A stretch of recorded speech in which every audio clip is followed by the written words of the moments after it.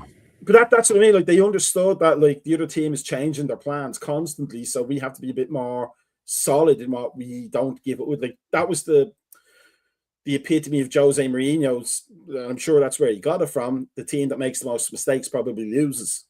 And because Italian football, they didn't make any mistakes at all. It was so great to watch tactically and so bad to watch entertainment was.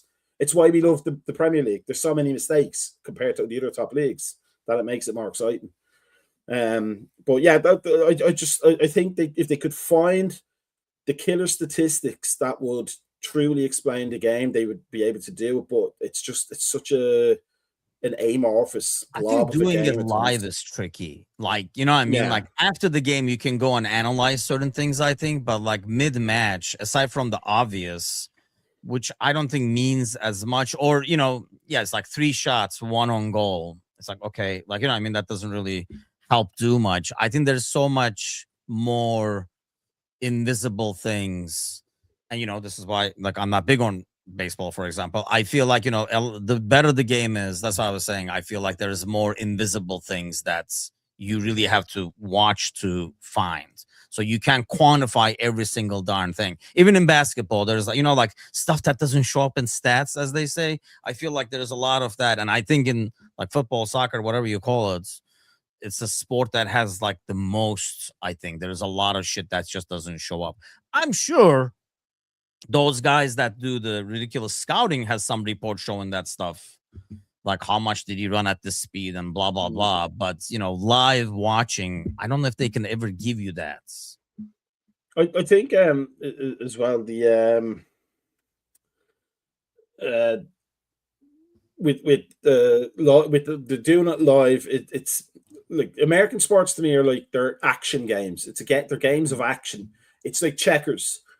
It's just you have to move forward. You can't make a sideways move. You have to take the other piece. You have to get to the end. You have to be kinged, crowned, or whatever it is, and then you can move backwards and all that. That to me is what American sports are. Soccer's more like chess. It's a territorial game. You have to win some territory somewhere and dominate that to actually get a foothold. And that doesn't show up in stats because most of the time the game is played in the middle of the field anyway. So that kills that one. And then just because Liverpool say or Germany say has 33% possession in Ivory Coast's defensive third doesn't necessarily mean they're dominating, because as we're seeing, Ivory Coast may be defending it brilliantly and be quite happy to do that. So now the story of the game has changed completely of the stats. I mean, so, you know, I think Ryan is correct. I think you're correct, Ryan. If they could find the stats that would attract the American fans, they wouldn't have to worry about attracting the American fans. But they can't, and I think it relies on a little bit more institutional knowledge, growing up with the game. It's the biggest thing. The biggest thing that holds American soccer back, even when I coached, was that kids, it didn't matter what age they were, 8 years old, 18 years old. Like, I didn't know a single group of kids where every single kid would, if we practiced Monday, Wednesday, and Friday, on Tuesday and Thursday, they went out with their mates to kick a ball in a park and play just 4 sides or 5 sides or whatever. They didn't do that. They went to play lacrosse, or they had, tutoring or something like that for school, or they had band, or they had or even martial watch arts it. Or something. Right? Or even watch it. Like, or even watch it, yeah. Like, watch it and, like, see some of the stuff that you were told earlier that day to do. Yeah. Oh, I see that dude doing it. Now I get it, kind of a deal. I've told you guys in the past that I had a buddy that was part of the U.S. men's academy. And I remember him playing fall, spring, summer soccer all the way until he was in high school. And then they'd be like, the academy was like, no, actually, we want you to go play basketball. We want you to take off time and go play in another sport so you can cross-train your body. And just to Macca's point, I think there's value in watching those games. I think there's value in practicing in different situations, whether it's four-a-side or five-a-side. But playing basketball, I mean, that's just cardio. It's cardio, cardio, cardio. It's not the technical ability that you're learning. It's not the footwork. It's not, That's a good point. I didn't think about that, because that's why you get a lot of these guys that, they were like, they did 5 sports in like high school or college or whatever, because they were the most athletic kids. So they like were jack of all trades. It was all athleticism and that stuff. I mean, especially in youth soccer, like, you can kind of tell, like, the athleticism level, the importance of it goes down as the age goes up. So the kid is kicking ass as a 7-year-old, outrunning everybody or muscling everybody. While eventually, as the other players learn what the hell to do, that speed is not as valuable anymore, or he's not as big as the other kids anymore and stuff like that. So yeah, that's interesting you say that. I've heard that argument, and I got in trouble a lot with people arguing against that, because I always say, when they said, you got to cross-train the body, you have to learn the different sports. And I'll ask, well, what other sports do Ronaldo and Messi do? What other sports did Pele and Maradona do? They didn't. Yeah. They just played football all day, every day, with whatever they could make a ball out of, in the case of like Maradona and Pele, like rags, and orange newspapers. So that seems to be a distinctly American thing, because I think American sports culture is about the 3-sport athlete. Because I coached high school for 20 years. That's what we athletic directors were always talking about. The fall sport, the winter sport, the spring sport. And we'd have, like, conversations with soccer savvy athletic directors, and they'd be always like, well, why can't America produce a Messi or a Pele or a Ronaldo? And I was like, because you keep telling them to be 3-sport athletes. Yeah. Messi and Pele aren't 3-sport athletes. They'll play. You have to stop them from playing. You always hear the parents going, we just couldn't get him in at night. It'd be like 11:30, 30 minutes before midnight, and we'd have to call him because he's playing with the drunks down the street. And you'd be like, that's why he's that good, because he just obsessed with the game. Like Mozart. Hey, Mozart, come in. Stop playing that piano. Come in and do some, still life art painting for cross-train. It doesn't work that way. Yeah, if you got to get that 10,000 hours, as Malcolm Gladwell said, then you're not getting it by doing another sport. You got to do the thing that you want to be good at. It's just that less than 1% are going to make it, so it just looks. You may as well do the other sport because you're not going to make it. Just enjoy life. Piggybacking on what you said, so many of those kids that stay late out at night, I think you literally just said this, they're playing with older kids, so they're getting stronger and more technical instead of playing with kids in their age group. That is a distinctly European and I think South American trait, not an American trait. You always want kids playing at their age level. Yeah, we used to. I'm sure Timuchin probably had that when he was a kid in Turkey. Pardon me. We would play after school, but it wouldn't be just my class. It would be the kids from 2 classes above us who were grown men at that point. Whoever is there beating the crap out of us. So you had to get really, really quick with your thinking. You couldn't hold on to the ball anymore. You had to be moving it on fairly fast. I'd have a kid. They actually ended up coaching with him, but he went over to Italy, Sweden, and Ireland. He played semi-professional. We used to do training with us in his off seasons. But he was a college player, a great college player. He's actually a great fitness coach now. But he told us that he was the fittest player whenever he went anywhere. Fittest, physically athletic, fittest, beat all the tests. As soon as the ball was introduced, he'd be making a run to press somebody, and the ball was already 3 passes behind him before he figured out where he was. And he knew the game, and he was a good player, but he just wasn't as quick because he grew up playing here, and everything was, you're U14, you're only playing U14. You're U15, you're only playing U15. Yeah. Play the U17s in a friendly. Oh, I don't think that's happening. Yeah, my last club, sorry, I didn't mean to jump in, but my last club would make the girls players play against the boys an age group up, and the girls program blossomed because of it, because they were constantly under pressure. American kids in general don't get that. I mean, growing up, that was street cred. What I mean? Like soccer street cred. If you went over there and the older kids said, "I've seen that fucker play. Yeah, you can come and play with us. Come and play. Yeah, you nutmeg one of them. You're getting kicked 10 minutes later, but you're also gonna get you're gonna get the little shove in the head when you walk off at the end. They go, you come back next week. You come back next time." Because I know, you would go to the park, and that's kind of like your street cred. I've seen that kid play. Yeah, come on over. Yeah, you can As opposed to the first time you go there, you're just like the little kid kind of a thing. You're hoping to get a couple of minutes here and there, but I think it's like a cultural thing more than anything else. I mean, going back to what we were saying, that's all you did. I know there are other sports, like Fenerbahce has the basketball and the volleyball, that kind of stuff, but still, you eat, breathe the sports. So if you're not playing, you're watching. So what you just learned, you're kind of like watching for it, and then you go play. I mean, it was the kind of love of the sport. I think even if you have it over here, people are trying to get you away from it, Ryan, and just saying, why don't you go do something else? I eat, breathe, and sleep carbs, and that's why I'm this fat. You have to be dedicated. You got to show the passion. You got to be passionate about and single-minded about what it is you want in life, and I want fat. I told my wife yesterday, thank you for always feeding me carbs. I know, man. I gotta 3 different kinds of cookies. But sometimes you cross eat and you have proteins.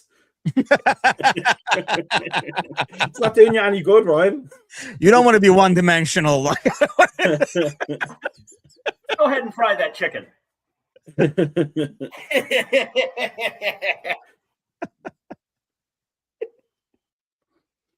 That was an interesting half, that one. I think Jeremy getting a handle at the on end, man, is what I really worry about Wirtz a lot of. That he had it in the box. He has to always make a couple of twists with the ankle and stuff like that before he shoots it. And it feels like by the time he gets to that, his touch is not strong enough to be able to finish. Saw it over and over again, and he just did it again. That's the only thing I worry about it for him, is that he almost expects to have more time on the ball, or I don't know what it is, or he's done it so many times, and when it works, it's beautiful. But I feel like he sometimes kind of dwells on it way too long. No, I wonder though, is it maybe a part of it for, at least definitely for Liverpool, there was no forwards consistently in front of him that were making runs that he could play, except when Ekitike was on the field, and he was playing as a 10. But I don't know. I don't think Germany has any of those kinds of forwards either. I think that it's a very creative midfield team almost, regardless of who's playing where, except for Neuer, of course, in goal. But he probably thinks he's a midfielder too. I'm interested to see how things work out with Areola, because he's a hell of a lot more direct than Arnie was, and that's direct runs and direct passes. That might be. It sometimes almost feels like the ones that were kind of not reserve players, but second string under Klopp, like Thiago and Shaqiri and all that, if he could get them back for Areola, because they look like they'd be the players that would actually, they would be the men, because they weren't hard runners. but they could do the direct thing. But yeah, I don't know. I think if he had runners ahead of him, he might be less inclined to hold on to the ball. I wonder if new coach is going to just say, hey, let's work on this preseason, maybe simplifying your game. When you get the ball, shoot it. And then we'll look at the differences and you'll learn which situations you make the move and which situations you just shoot, you know?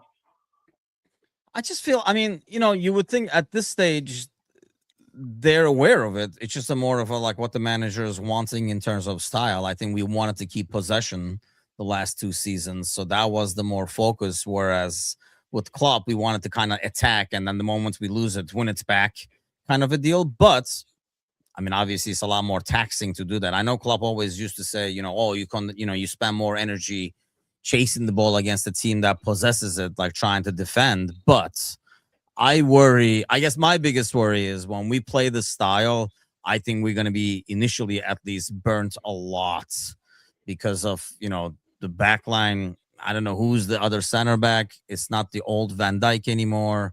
I don't know who the right back is. And then you have Kirkus as left back. So I don't feel like it's dangerous back there if the press up top does not work. I guess that's the biggest concern I have going into this season. And, you know, doing a proper press takes time and like work to be able to do it in cohesion so it actually works. So it's not like Nunez running like a maniac by himself at weird ass angles that I keep going back to.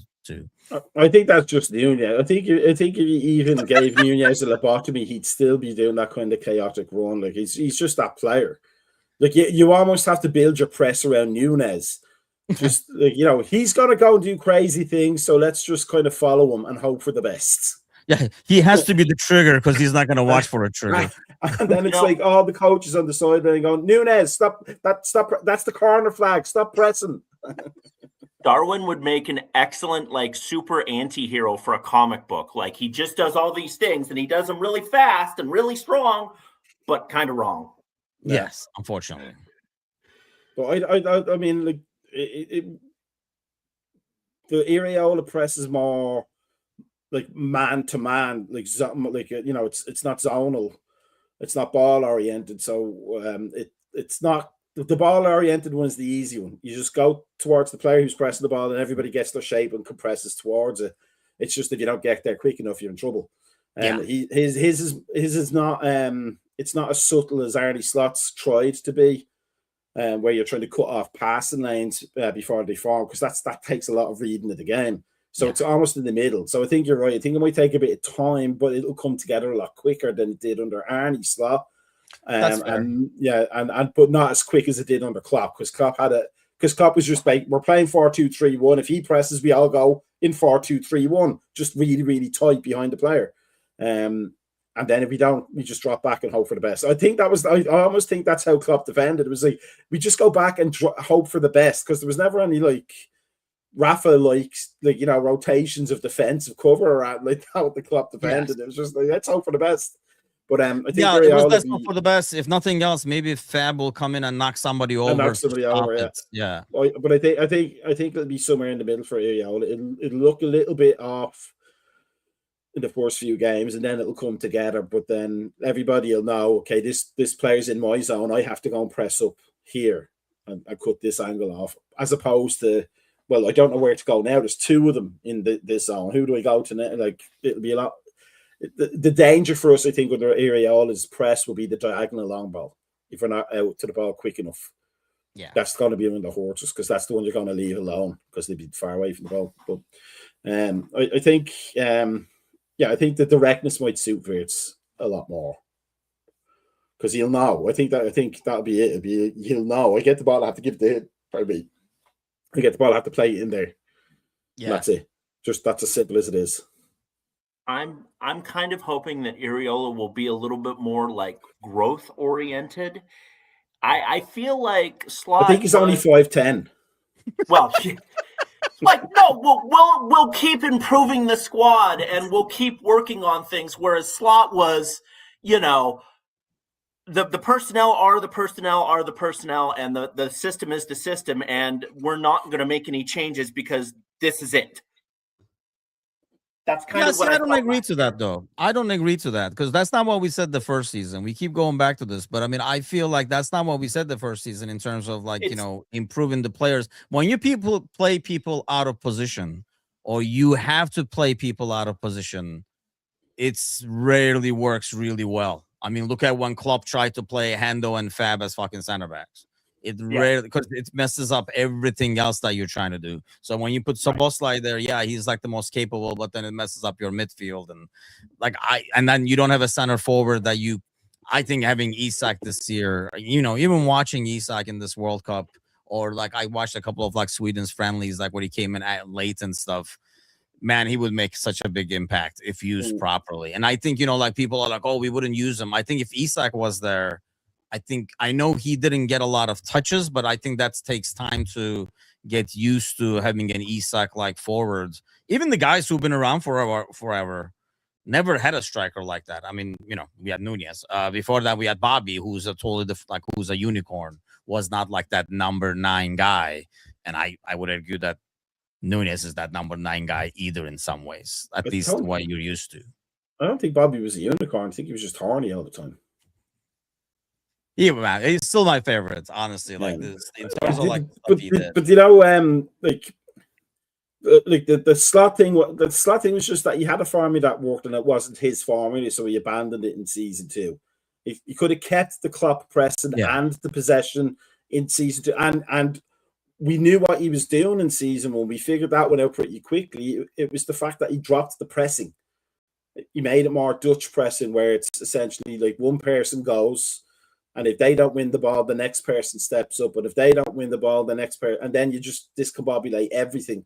And you're relying on really strong defenders, which we had a patchy Van Dijk, and Konate's always patchy, so we never knew what we were going to get. If he'd have just stuck with that formula, I think it'd have been fine. Even if we finished 5th, we'd have looked at least like we wanted to win a game. Yeah. But the problem almost for me was pawn him into that, like by making all these changes. You're like, have the squad change so you can do whatever you want now. Like, whereas if you brought only 1 or 2 guys, he wouldn't be saying like, let's do some wholesale changes, because you only had, but when you change half the squad, it's a lot more tempting to say. Or did he say, okay, people are going to adjust to what we were doing, so let's do something different now? No, if you look at his Feyenoord and AZ Alkmaar teams, they played pretty much the same. It's Brendan Rodgers' ball. It's based on keeping the ball and controlling the game through possession, which means defending through possession as well, which is, people never caught that on about Brendan Rodgers. The whole thing about him holding the ball and winning 79% of the games is if you have the ball, they can't score. Yeah. Well, that's great until they get the ball. And if you don't have a defensive structure, if your defenders don't know what the next rotations are, you're going to concede goals. And you're a defender, that if you don't have a plan, you're going to rely on somebody pulling something out of their pants on the fly, like all of a sudden. So you really need talented defenders on form to make that work. And I think that's what Slot wanted to play his ball, because he's a coach, and all coaches have egos. Doesn't matter what age group or level they're at, and they all want their ideas. Like you could give Tony Pulis Barcelona with Lionel Messi and with PK and with all of those, and he will still try and play Pulis ball because he thinks that's how football should be played. Yeah. And he makes it work with the resources he had, or he did make it work. With the resources he had and with the objectives he was given, but he'll still try and play Pulis ball. It's ridiculous. Like David Moyes going to the champions at Man United and saying, well, we're not doing what you did anymore. We're going to do what I did at Everton. You guys finished 5th. We just won the league. Yep. Yeah, but still, like it's what annoyed me more than anything about Brendan Rodgers was he found a great formula of just letting players express themselves on the ball with speedy attacks in 2013-14. Fair enough, he lost Suarez. Fair enough, he got Mario Balotelli. But what did he do? Instead of trying to do the same thing and then going back in January and saying to the transfer people, hey, look, we're trying to do the same thing again. I need another Suarez. Find him for me, please. He just went, okay, we're going to keep the ball again. Real Madrid, yeah, we can outpossess them. Oh, it's 3-0. Oh, crap. we'll do it again next week. It might work. You know, that's what annoys me about coaches, that philosophy coaches. I don't like them. I like coaches that want to win games with the talent they have. Carlo Ancelotti, fantastic. Yeah. What do I have? I don't have players for a back three. I'm playing a back four. He doesn't try and force it, you know. So that's what I think Slot got caught up in. He wanted to do his thing. But if he didn't, he'd still be managing Liverpool, I think. I mean, we'd all still want him to do well. Mac, let me ask you a question. No. Okay. Next. Where do you think Wirtz should play in Areola's system? He should be a 10. He's a natural 10. And he's a German 10, so he knows how to press. He knows how to cover the forward. The problem is knowing who's in front of him. It has to be Isak. It has to be a front-running player, not Ekitike, who likes to play in the same space Wirtz plays in when he's a 10. That was the problem. Like, if Ekitike played like a striker, Wirtz and the Ekitike, like, you were looking at it, you go, oh, this is going to be great. And then he played him on the left, and the Ekitike was dropping into 10. You'd be like, well, who are we playing it to? Oh, Salah's making run, but Salah's not going to score. Well, look, he kicked it over the bar. You know, like, he has to be a 10. Like, there's, especially if we have Rio, and if we get Diomande and we have Munoz, we don't need to be playing him out in the wing anymore. You know, so I just feel like we don't have the midfield behind that. We were kind of talking about this like before we went on air. It's just like, I worry that if you put him there, and I agree that is the spot. I'm just like, you have to accommodate the rest of the midfield accordingly if that's what you're doing ahead of that midfield. I think you're right. But here's what my logic would be. Do you change it like Slot kept trying to do, or do you say, Wirtz is playing here, we need two better central midfielders, we definitely need a number 6, so come January you better give me a number 6. If not, my 2-year contract is going to be very, very short because I can't do my style. That's one reason that I like this short contract, by the way. Yeah, that's it's very clever, I think, on his part, because I believe he does that himself. Especially because he's a coach and not the manager. Yeah. It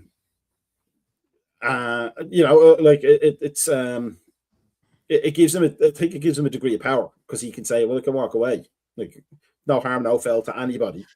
And if he walks away, he is kind of throwing them under the bus, isn't he? Because everybody's going to be like, why did he just walk away from this job to an either unemployment or most likely a lesser team? I mean, you think that, but the continent is really weird. Like, Vincent Kompany got Burnley relegated and then rocked up to Bayern Munich as the head coach. Yeah, that's true. It's. But I mean, how many teams would he?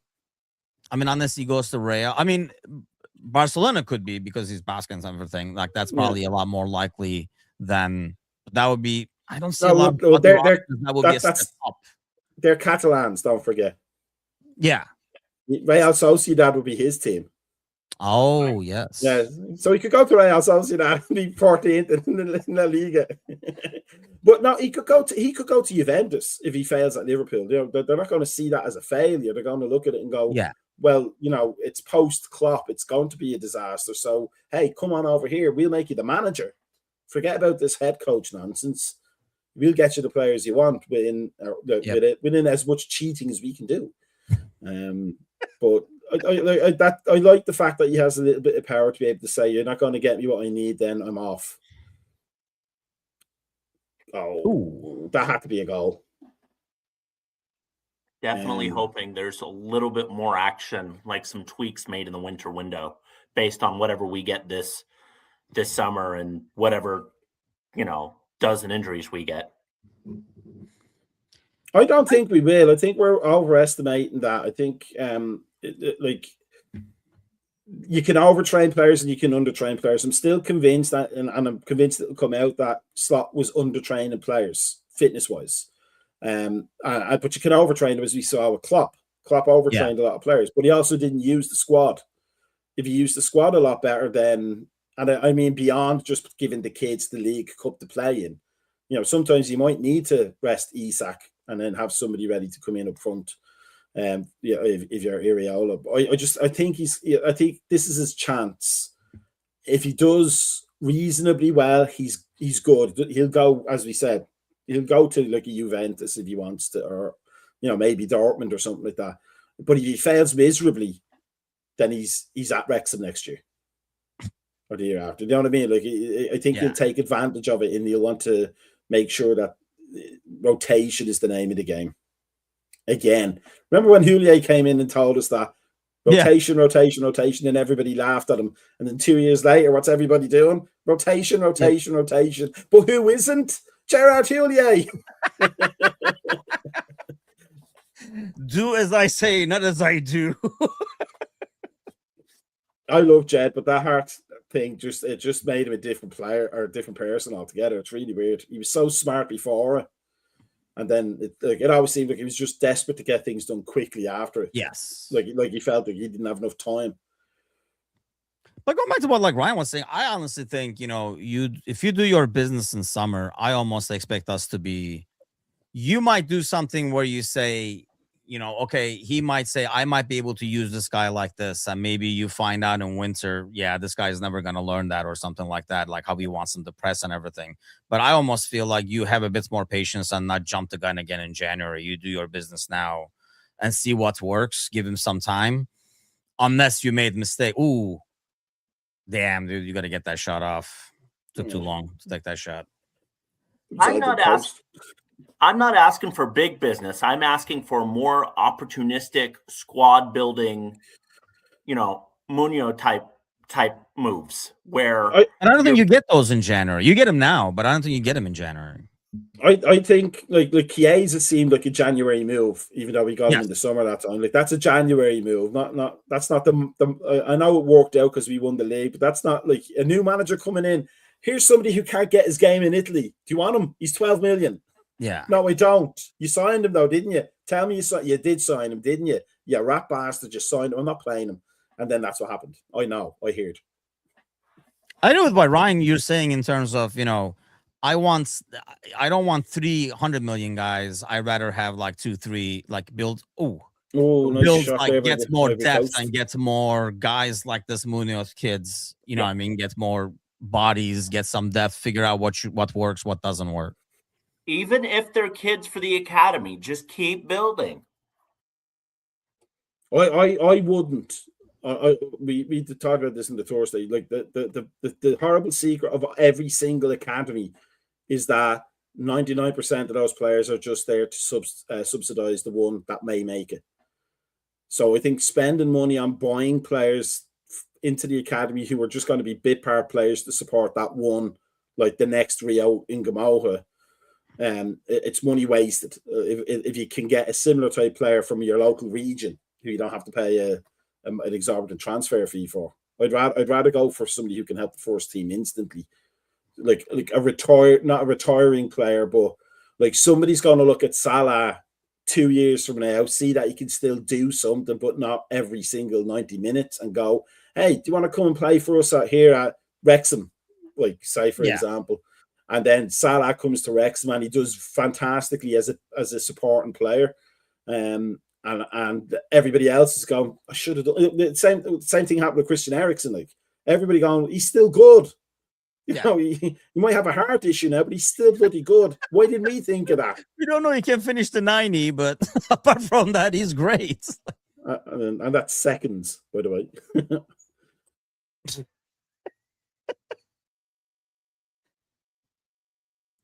Oh, I missed Grace's comment there.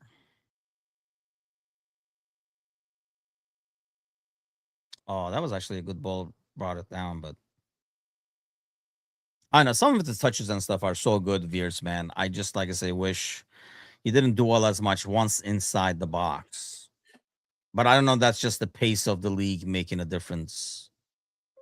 I think it's football in general. Like I still follow a lot of like youth coach kind of experts on like Facebook and that. And a lot of the things that like the veteran ones, not the TikTok ones that are like 21 years old trying to tell you how to play football and trying to do like, do these staged teen talks to nobody. But the veteran ones are all saying like we've killed creativity in football because we've told players they have to pass. So they're taking so many touches, whereas you know the old school days when we were young children in the 1800s, Timuchin, like players would you'll take a player on with the sole purpose of getting a shot off. That's it. Not so you could take him on again. Oh, that's a great ball. That's a great ball. Dude, this guy's got to just release the shots a bit faster here. Is he still in Milan? Where's Kessie?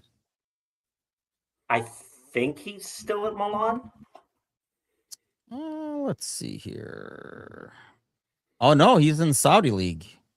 That would explain why he takes too long on the ball.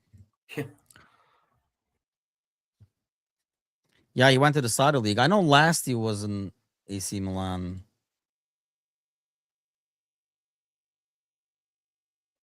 After that stint in Barcelona, looks like he's been there for like 2-3 years. I was going to say that would explain why.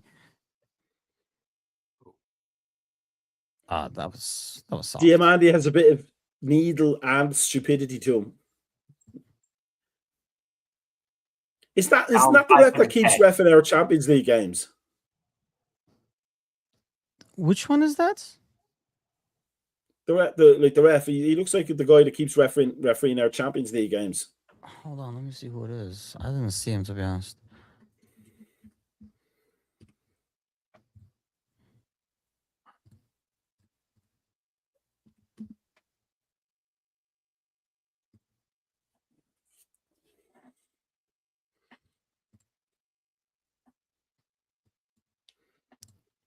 Oh, nice ball across the box from Ivory Coast, but to nobody eventually. I doubt it, because he is Juan Gabriel Benitez. Yes, he has done a bunch of hours. No, not this guy. I know who you're talking about. You know who I'm talking about. Yeah, I know who you're talking about. I thought it was him even when I saw the picture, but this dude is from like Paraguay, so. Oh. Another 500,000 saved. This is the best game in the World Cup for Liverpool. Dare I say we've saved about £3 million? Yeah, I think so. I really like his I think he's what we need in terms of type of player. But then again, I always worry when I say that because I don't know how we're going to play, but I guess I don't see a team that wouldn't need a guy like that in some ways, regardless of how you're going to play. Like, I know his end product is not always good, but, having a guy like Doku changes the game in terms of how the other team defends. Well, if you think about it, though, because essentially that's also what, what's his name? Frimpong does for us as well. Like, there's no end product with Frimpong, but just the sheer fact that you can get by players at pace makes the think twice when he's coming out. Physicality is not there. Like, it's not only pace with Doku, right? Like, that's what I like, and about this kid too, where like even when you nick the player, like nick the ball away from a guy like Frimpong, you're done. You're good. At a defender, you're in good shape now because you eliminated the speed factor. Whereas when it's a big dude like Doku or like this kid, they can like bumble you over, like keep going afterwards. Like I was watching the last Ivory Coast game where like even when they kind of like tried to nick, he still gets the ball, rolls the defender over, and keeps going because it's like a wrecking ball. It's kind of hard to stop. I hated playing against people like this because they not only have speed, but they have like size that can hurt you. I feel like Frimpong, if you sneeze next to him, you might be able to kind of like topple him over and then just win the ball. But even though like you're perfectly correct, but just having like him on one side and let's say Diomande on the other in terms of just pure pace, it changes the way the back four that we face like we'll be able to defend because now, and especially if Isak gets back to full fitness, he's also quite quick. Now you've got three front runners that'll get beyond your back line, so now you can't push forward as much. And I almost feel like, you have a guy like Diomande on the left where they might have to almost like double him up a lot. That helps. I mean, like everybody said, like, like Mo helped Diaz, but I would argue that Diaz helped Mo just as much because they have to watch for what Diaz is gonna do too. Yeah, it's going to be who scores next, because I can also see Ivory Coast getting a second out of this on a counter while Germany is going all in. Who else is in this group? Who did they bumble? Oh, Ecuador. Yeah, I mean, these guys are pretty much playing for who's going to be first. Second, yeah.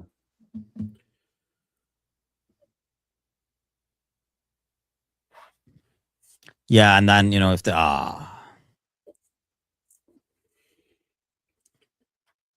That's Kai Havertz there with his head to the ground, realizing that he's Kai Havertz. Oh. Ouch. Oh. That's gotta hurt. Oh, they have like fancy socks, by the way, I just noticed. It's the Germans. Their uniforms are always great. I believe they may have even been the first ones that had like branded tracksuits and everything. Like, I think you ever see right. like Liverpool in the 70s look like their training tracksuits they just bought down at the local surplus store or something. Do you have the matching sets?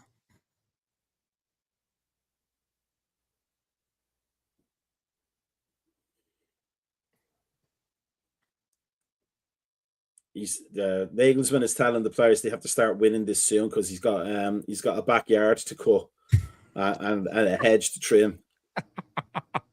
And he can't. I only did the back, didn't do the front yet, guys. Come on, like.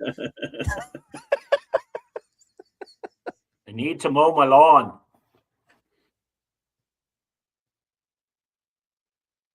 When I did that yesterday, the thought was what I was selling myself is then I can do different stuff tomorrow.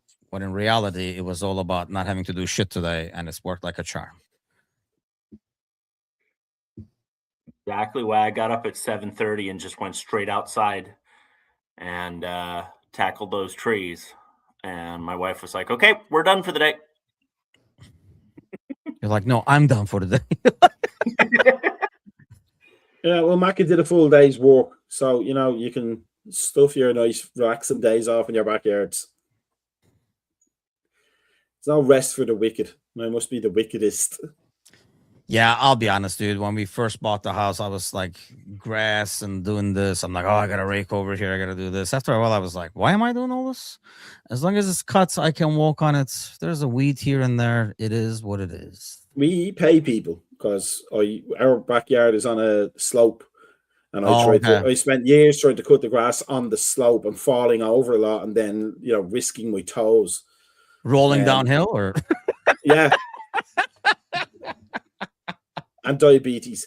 But the carbohydrates make it easier to roll down the hill. That's true. That's very, very true. I think there's a fat person rolling race in somewhere in Gloucester in England every year. So we just decided we're just got to pay lawn people. Our lawn was also awful from the previous sets of owners that over the years they let it go to waste. So we just paid somebody to fix it for us and then repair it and then come in and do the lawn, and it's the best lawn on the street. And my wife was like, that looks great, we'll keep it that way. So my lawnmower has not been used for 4 years now.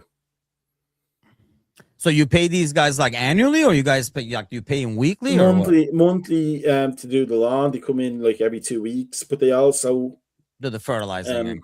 They do all the treatments, and then they also clean. We pay them a little bit extra to clean the leaves in the fall.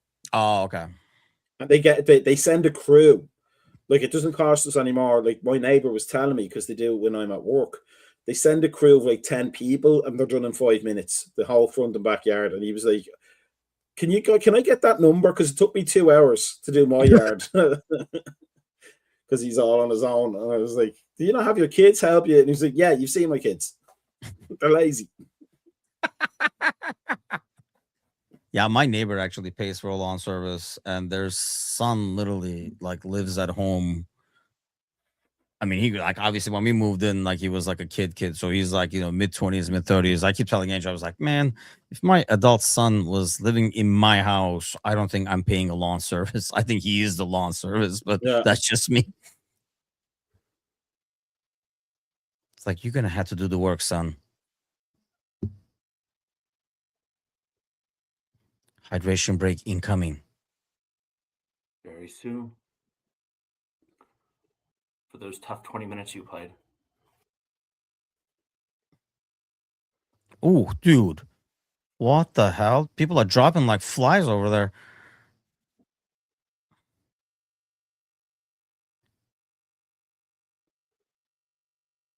When you think about how many times have you actually seen a fly drop? It seems like a bit of a made-up phrase. You know what? I would say that, except sometimes we had this weirdest phenomena, dude. I had no idea what the hell it was. And maybe this is where it comes from. There's a window in the front. It's not a bay window, but it's like downstairs living room or entry room, whatever window. Dude, like you would go there every day. There would be like 15, 20 dead flies. And I'm not doing anything. Like I'm not spraying anything. I'm not doing anything. But they were dropping like flies. I have no idea why the area was so toxic for them, but I'm assuming it comes from whatever that phenomena was. I had no idea what it was. Literally, I would sweep him every day like dead flies. I'm not even doing anything. Like, have you ever seen the movie The Amityville Horror? No. Watch it and then you'll know why. Okay, now you're gonna make me watch a movie, dude. Yeah. I mean, Margot Kidder's naked in it for a few seconds. Now, oh my god, old movie. If Tim has to watch the movie, does Angie also have to watch the movie, and would Angie approve of the movie? Angie is not gonna watch this because Angie does not watch horror movies. So I am stuck with myself. And in the past, we would, like when we were first starting out, we would sacrifice for each other. Like you pick a movie, I pick a movie to go to, kind of a thing. After a while, we decided, why are we like, this is a really stupid way to sacrifice. If we're gonna sacrifice, this is a really dumb way. So, like she'll watch her, like she doesn't watch really war movies or horror movies. I did con her a little bit into going to back rooms because Jasmine said she could handle it. So we did go to back rooms, but she will not watch anything horror, anything like war. Those are kind of mine. I made my wife watch The Clockwork Orange. It's one of my favorite movies. She sat through the whole thing, and that's how we knew we probably should get married, because that's dedication. That was the test, yeah. Because it's not for everybody. I love it. It's a fantastic movie. I mean, she doesn't watch war, dude. Like we went to, I might actually tell the story when we did the Scouser Irishman and Turk thing, but we went to Saving Private Ryan. These are like early days. This is when we were sacrificing for each other, right? So we went to Saving Private Ryan, and obviously the first 20 minutes of that movie, it's just amazing, but at the same time, it's pretty, I never get it though. Like I'm like, dude, did you not know that this stuff happened in war? Like, arms falling off and shit. But anyway, so we went to that, and then I probably sacrificed and went to a movie she picked. A bit after that, another movie came out. I don't know if you guys saw this. Good movie, Thin Red Line. Another like war Sean movie. Penn. Yes. Yeah. So we went to that, and that movie actually starts with them playing with kids on the islands. I think I actually they're playing soccer or something, I think, on a peaceful, like a Japanese island or something like that. And Angel was just like bawling, and I'm like, dude, what is wrong? She literally had flashbacks from Saving Private Ryan's beginning. I'm like, yeah, that's it. We're not sacrificing movies for each other anymore. We'll just go to our own shit. Not that we go to it, but like I don't watch any of the Marvel stuff and all that. She'll watch that stuff, and then I'll watch war movies or horror stuff. I went to see Masters of the Universe the other week. It was fantastic. The He-Man movie. It was really good. Oh, great ball. Oh, nice what a goal. That goal, Germany. Goal. Where is he now? Isn't that the player who was like, look, oh no, that's Amir. He was the one that looked like he was a bit injured a few minutes ago. That was a proper German goal. Deep cross from the wing into a header into the top corner.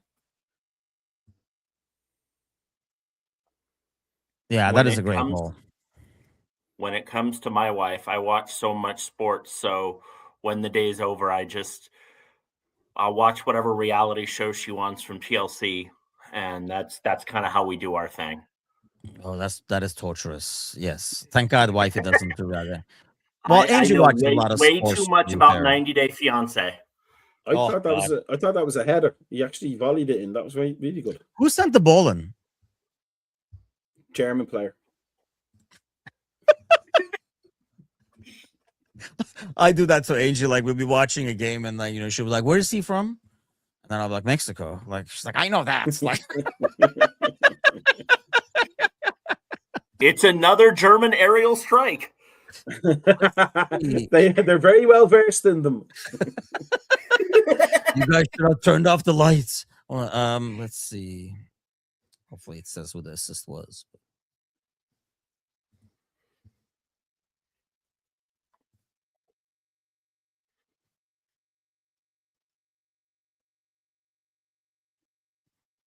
Oh, this is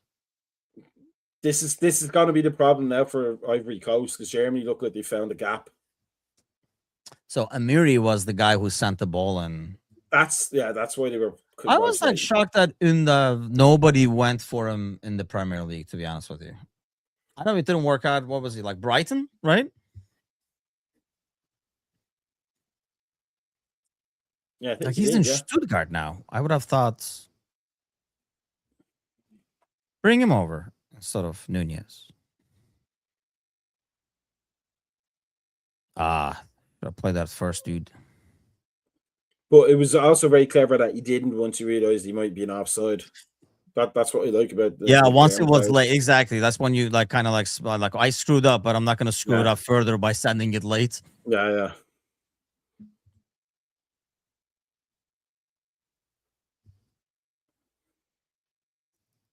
Yeah, they definitely have the momentum now. Did we do the water break? I don't think we have. No, right? Did I miss it? Let's hope they forget it. Don't say anything. Don't say anything. They'll hear us and then they'll do it. Because I mean, you would have thought Ryan just had a water break for them. Yeah. I need to get something to drink, so I feel dehydrated. You can't say that word. There he is. It might be a break. Yeah, see, I like him, man. I like his physicality. I really like that. Yeah. I am. They heard me. Kid. Maybe they did it. We didn't even notice. Is that possible? No, here we go. Here we go. There it is. There we are. Enough and it appears. All right. See, now I gotta get something. Now the tide is going to turn.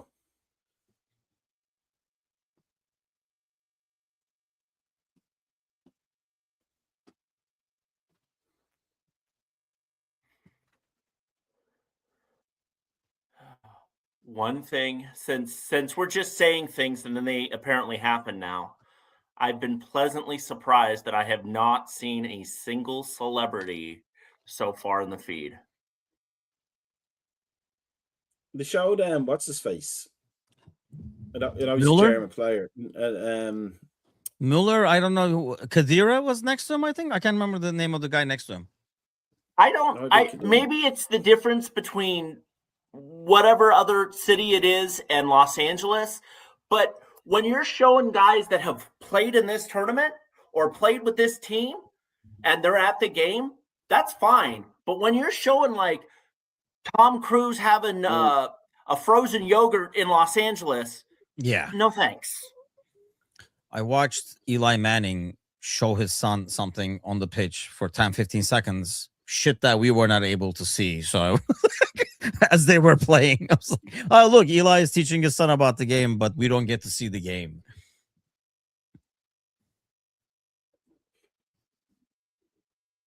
That has just driven me nuts. I don't really care that Tom Brady's there or that Tom Cruise is there or Eli Manning. Just if there are former soccer players and you want to use that to wrap into your coverage, okay. But showing people that probably don't really know that much about football. Okay, granted, Brady owns Birmingham City, but a lot of these guys are just there to be seen. Like, I don't mind it. It's now also a toilet break, I think, because the coach just went for a piss. Yeah, what the hell was that? The thing about it is that this is how capitalized in terms of capitalism the game has become, is that Tom Brady can afford to be there, who's not a soccer player. I don't care who he owns shares in club-wise, can afford to be there, and not the average fan. Yeah. Wes, man, you should have just asked me, and I would have saved you the £100 by telling you I had a feeling it was going to be the same game as the Australia game, which it ended up being. Next time, call me, man. Whenever you get a bet on Turkey, I gotta hook you up. Is Wes from Scotland? I can't remember. I'll put it back up and I'll tell you why I think he's from Scotland. What happened, Turkey? Let me down for the £100 last night. I thought those were typos. Maybe it's like speech to text. I can't remember. Wes, where were you at? I know Wes is from the other side of the ponds. Pretty sure.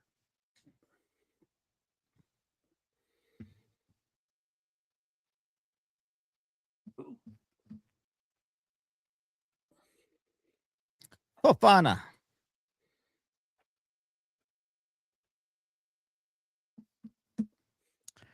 This is from Liverpool. Are you in Liverpool or at Liverpool, I should say?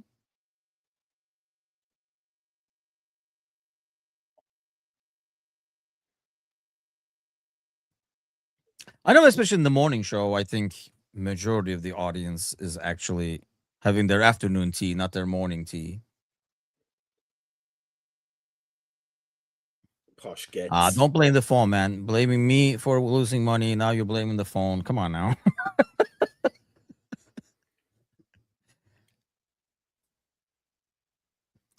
So predictions, who gets one, or is this how it's gonna end? No, I think somebody gets one. I have a feeling Ivory Coast might get it now. Really? Because of the water break? I think that water break messed up the momentum.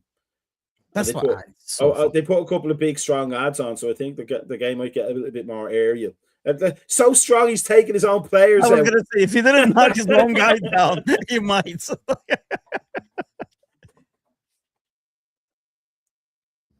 Oh, we just saved another 500,000.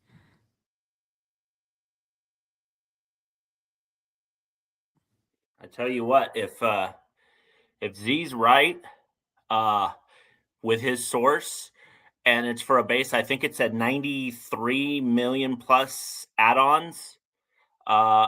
Whoever his source is probably went into the future, and this game definitely did cost a little bit on the transfer. Yeah. Oh, he switched to the right side, by the way. It might be plus add-ons, but nobody's talking about the takeoffs. These are the takeoffs. Michael Edwards is sitting there with his notebook going, that's some more money off.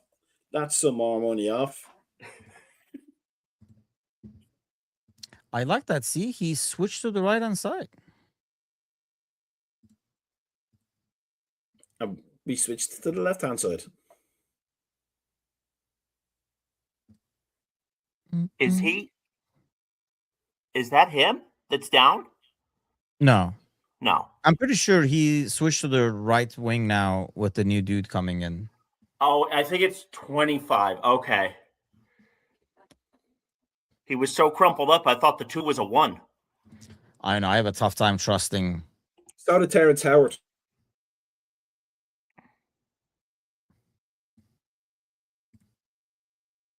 I have a tough time trusting Z sources. Yes. But we'll see. You're like, yes. We could always have like a Nostradamus segment on Tuesdays and Thursdays if it comes through. Yeah, if it does happen, but I think like it's looking very likely right now. So I don't know if I'm going to have a crazy prediction. Here he goes.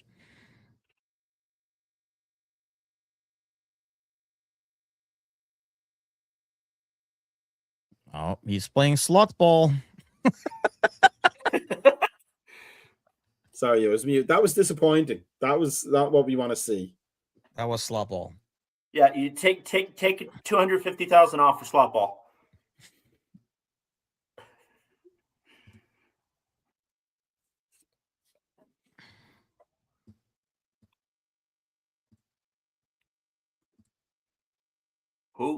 Who do you think needs to win this one more? Don't you think that Ivory Coast would be fine being second? Yeah, I think these guys are both going across. This is more like a litmus test kind of thing than anything else. Honestly, and Ivory Coast is probably in better shape. They have, I would consider, easier game 3 than Germany.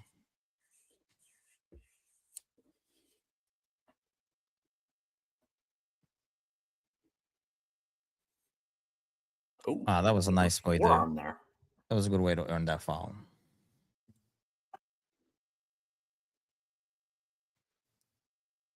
It's like, can you believe they got me to Newcastle and I'm not playing? See, he was waiting for Liverpool to usurp that move. That's the problem, and he was all disappointed. Scored in his first game to show Liverpool what they missed out on, then realised nobody was watching. And then did nothing for the rest of the season.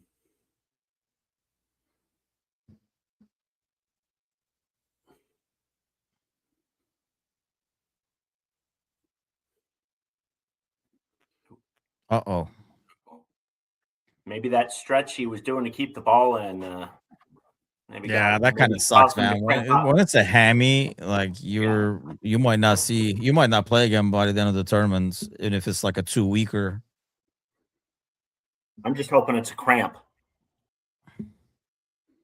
I get some of that pickle juice, and maybe you're done for the game, but he can play in the third one. What is on the back of the shirt? It's like does he have like a Q code for his landscaping company? What was that? So he's wearing like a Paul McCartney tour shirt, and that's all the dates, and they had to black them out. That's how casual these people are getting in coaching. Maybe they're just trying to cozy up to the American crowd and pretending they're Bill Belichick. I think that's the guy from Galatasaray, so he can get injured as well. So good.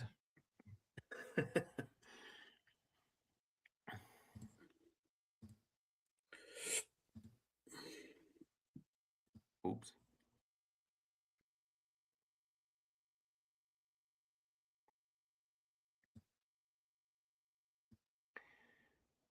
Are there any other guys in this game that you guys would want for Liverpool? I was just going to say, Jonathan Tah, but 10 years ago. Yeah.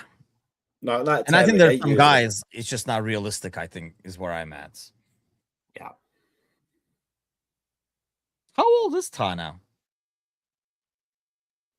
They just signed him to Bayern, didn't they? Isn't he like 29 or something? There he is. Don't pass it backwards, moron. I don't want him now. I don't want him at all.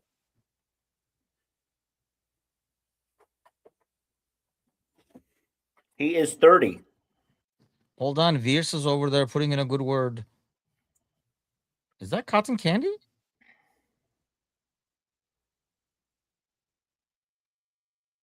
I think that's like Macca's dream date over there. If that chick's hair was cotton candy, that'd be very good looking. No, she had this like fluffy hair. It looked like cotton candy. She's very good looking, and hopefully she also has cataracts, so she couldn't see what I look like. I think that was a bad hamstring. Like he looked like he was like devastated about that. Yeah, because I think you're right. That's the end. That's the end of his tournament, essentially. I mean, even a mild one is like, week to 10 days at the minimum, right? So I mean, unless you're expected to get to the final, it's probably the end of your tournament. Yep.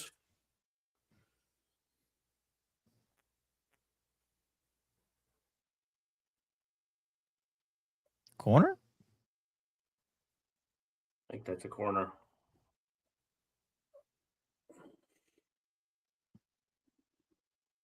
Yeah. Oh. Go for the kid.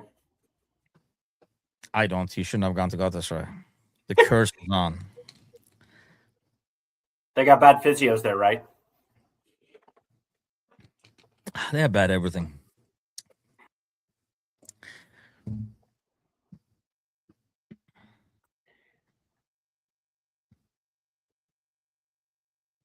Man, I couldn't tell if that was a horrible corner kick or actually a really smart one.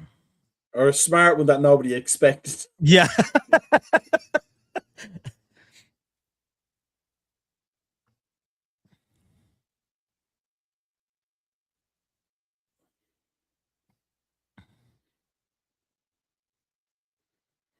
That looked like one of those, like you didn't see the spin on the ball until it hit the ground, and you're like expecting it to come to you, and you're like, ah, crap. Ooh. See, West is talking about Slotterbeck too. Did he? I wouldn't mind it. I do think we need to sign center back of experience while the kids get good. I think Slaughterback would be fantastic for Liverpool. Is he out? What's going on? We need Nathan Collins. Telling you now, we need an Irishman. Pepe? Is that the Pepe? It is, isn't it? You see, now Germany are going to score. Yep. Who's coming in? Anybody. Traffic cone. The striker. Goretzka's coming in. Yeah, I wouldn't mind Schlotterbeck, really. I have a very poor opinion of Dortmund's defense in general. Like, he doesn't have anyone else back there that helps him, and they're still above average, and it's basically just him. So I think, given a couple of kids that can run, if we're talking about post Van Dijk, I think he'll be great. If we're talking about next year, I think that he can make Van Dijk look a little bit better even.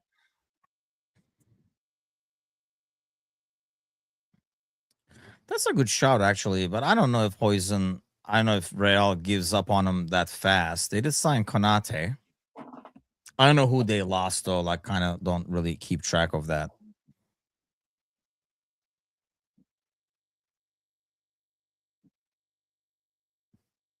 Because I'm assuming, Wes is making the Bournemouth connection and everything, too. So it does make sense in that way. But I don't know if they give up that much. They just spend a lot of money on him.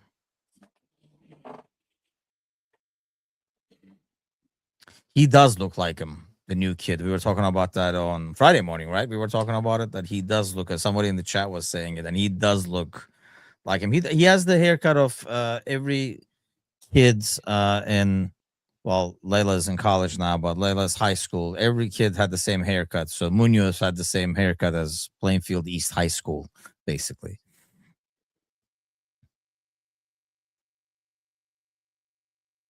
Why did the assistant managers have to be in like the full track kits and the managers can go casual Friday? I wonder. Budget.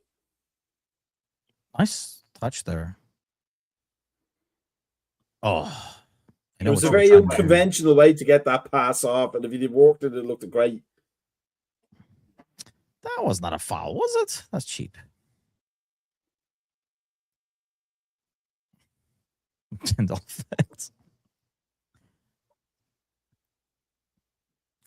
I guess.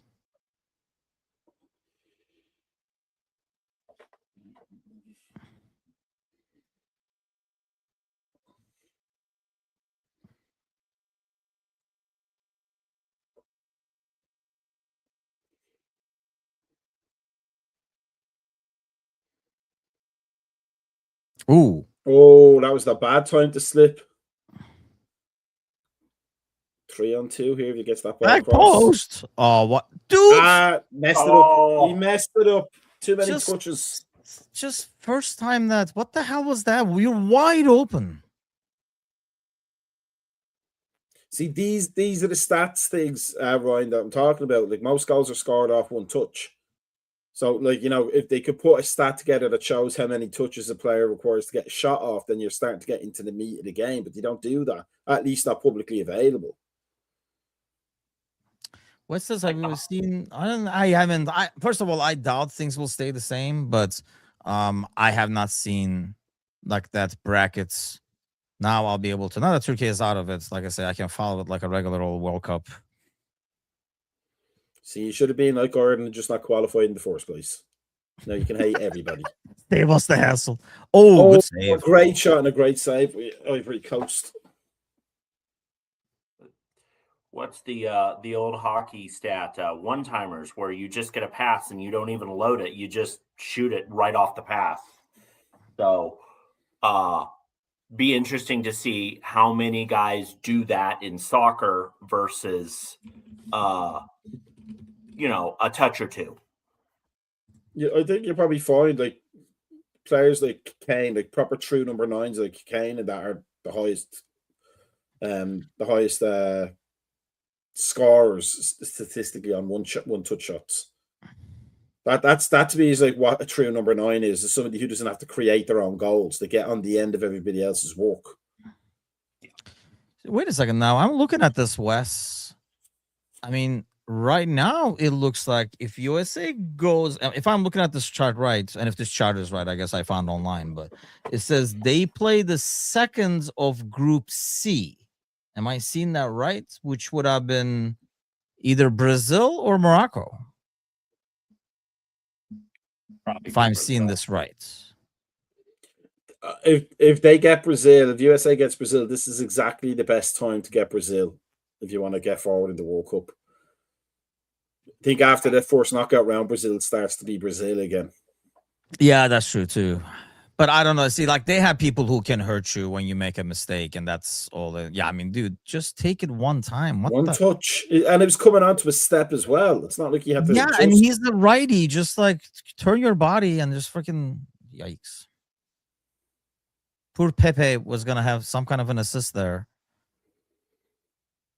Ooh. This is why I love Harry Kane, and to an extent Isak. Is like we're losing number 9s. Like everybody's a creative player instead of just like Harry Kane just doesn't care about anything else except putting the ball in the net or claiming a goal from somebody else putting the ball in the net. One or the other, you know. I do like when he drops back though. England's out because Arsenal fans are acting like they're doing. Yeah, I'm not rooting for England, to be honest with you. I'm sure I'll get a lot of hate for that, but it is what it is. I don't even know who I'm rooting for, really. I kind of like turn on the games, and then like the other day, because of the commentary, I was rooting for the other team. I can't remember what game it was. I wrote it on Discord. I was like, I guess I'm rooting for this team since they're hating on them or acting like they're not even out there. It was whoever Scotland was playing. Like I realized, I don't know if the commentator or the other dude was from Scotland or whatever, but it was just like, oh, Scottish fans. I was like, dude, do they have anybody else out there? It was the Morocco game, I think, right? Mm. They last played against Morocco. Yeah, it was that game. I really like how Morocco plays. I really do.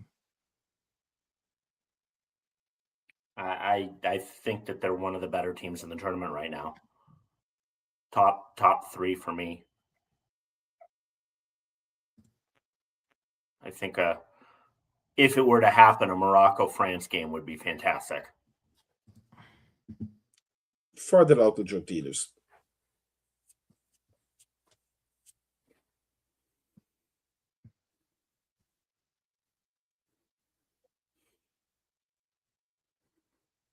Holy cow, that guy got like his ass beat by that press. Yeah, I mean.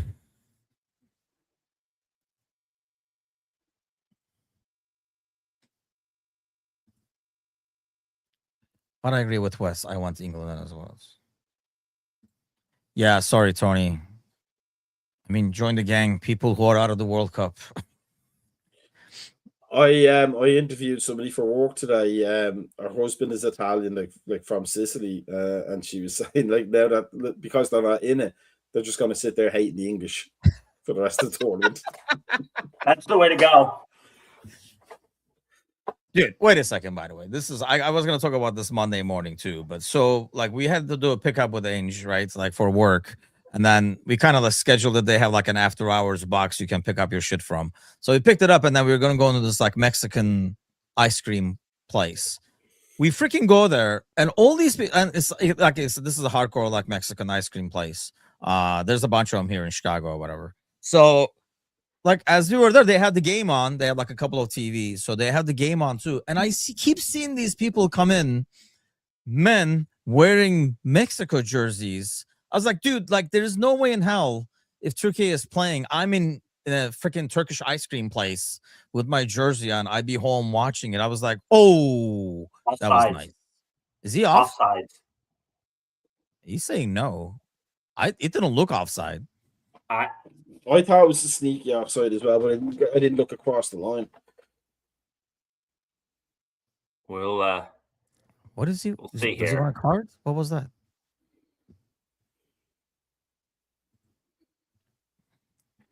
This would be epic if it's called back.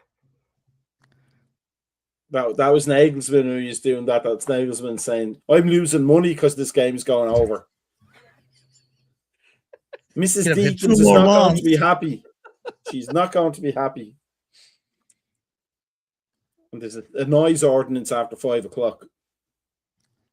All right, let's see.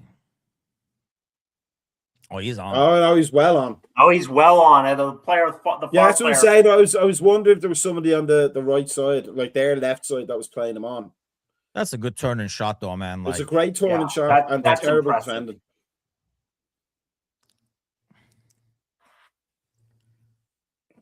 Absolutely impressive.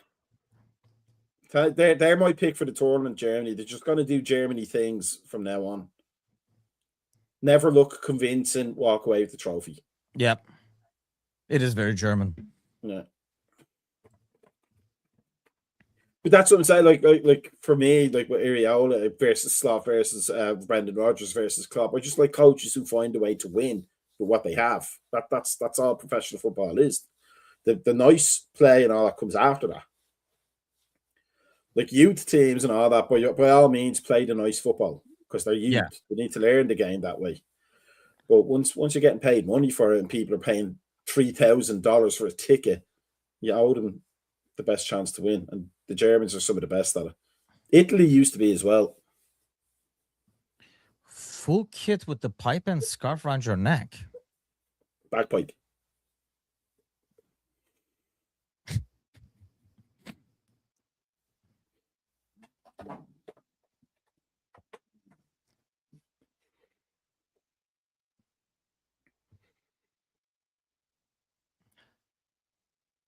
Oh, damn. West is taking shots now. Oh, that is low. That is low.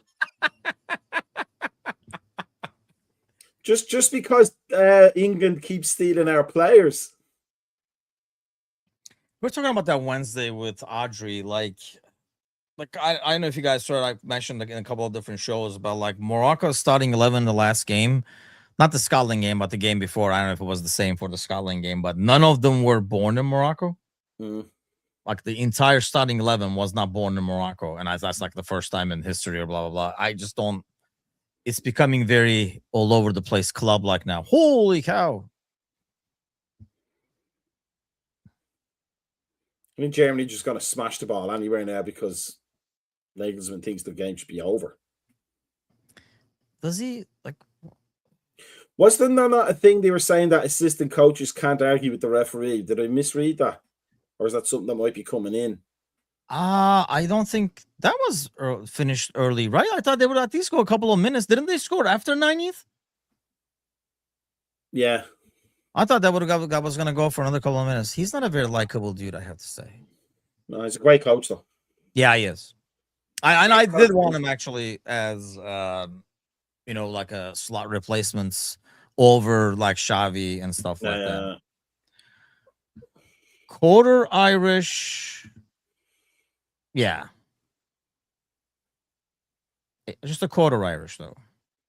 Just 25%. That King goal, I was in work. I was a kids teacher and I had the TV on when that was on. The King goal against Germany. I never woke so many small kids up from a nap in my life. Like, really. Wake up, assholes. We just scored. Yeah.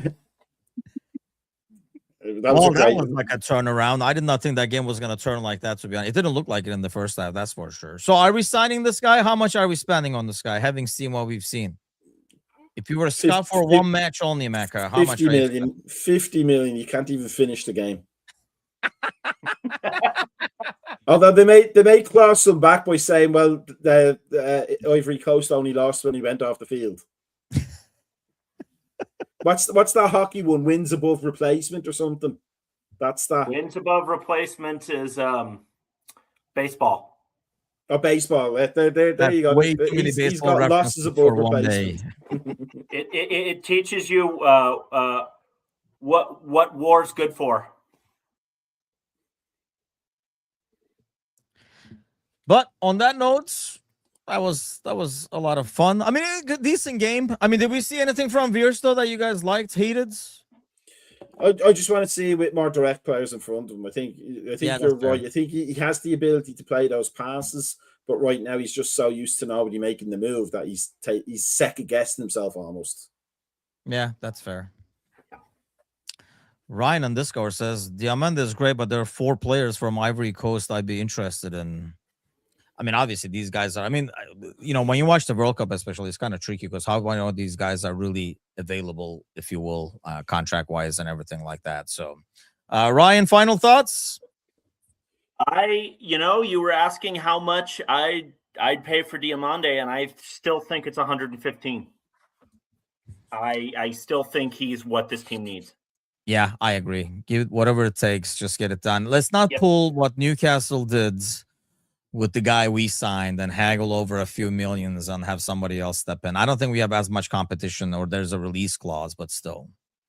Well, not only that, but I feel like we had that little saga with Isak, and rightly or wrongly, it kind of bled pretty far, and I don't want to go through that again. Just get it done. Yeah, but they have like no rush to get it done either, and the player is not going to do what Isak does. But clearly he wants out as well, sounds like. Or he is keen on making a move. But hey, that'll be it for us today. That was fun, guys. Thanks for hopping on.